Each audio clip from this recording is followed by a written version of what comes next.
Magandang araw, Pilipinas. So, ngayon, matututo tayong gumawa ng basket. Paano gumawa ng basket? Ngayon po, ginagawa na ang takip ng basket. Ganito pala maghabi ng basket. Maghabi. Yan, pasok-pasok lang. Ganito lang ang paggawa sa mga nahihirapan. Madali lang Huwag pala. kayong mahirapan. Kasi pag natapos nyo na, masasayahan kayo. Okay. Ano ba ang pwedeng ilagay sa basket na yan?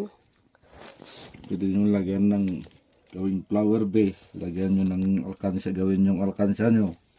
Flower base, alkansya. Lagayan ng tuyo para hindi kainin ng pusa. Lalagyan ng itlog.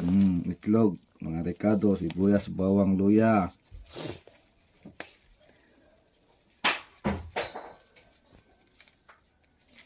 Ganyan lang.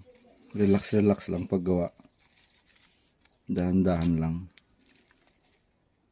Yung para lagyan ng daanan, anuhin muna. Tapos isuksok yung Susok ko yung dulo para madali siyang ilahin.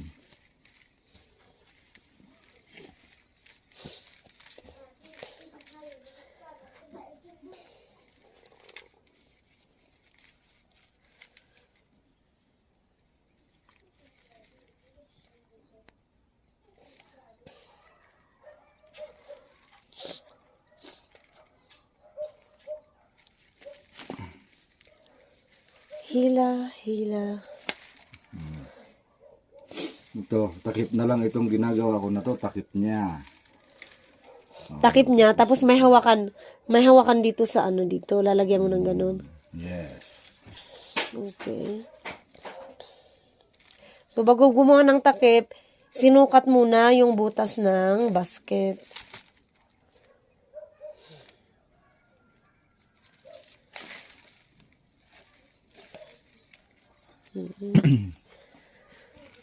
Ngayon, ipapakita naman natin yung basket. Ito yung basket na nagawa na. So, ginagawa na lang yung takip niya, which is ito. Ayan. Paki-fit nga kung ano kasya dyan. Kasya Sir? yan, sukat na sukat yan. Oh, maganda. Kasi itong ginagawang basket, plastic na siya. So, pwedeng mabasa, hindi na siya madaling masira. Unlike yung kawayan ba, o ratan. Pag nabasa, magmumold at saka. So, ito na.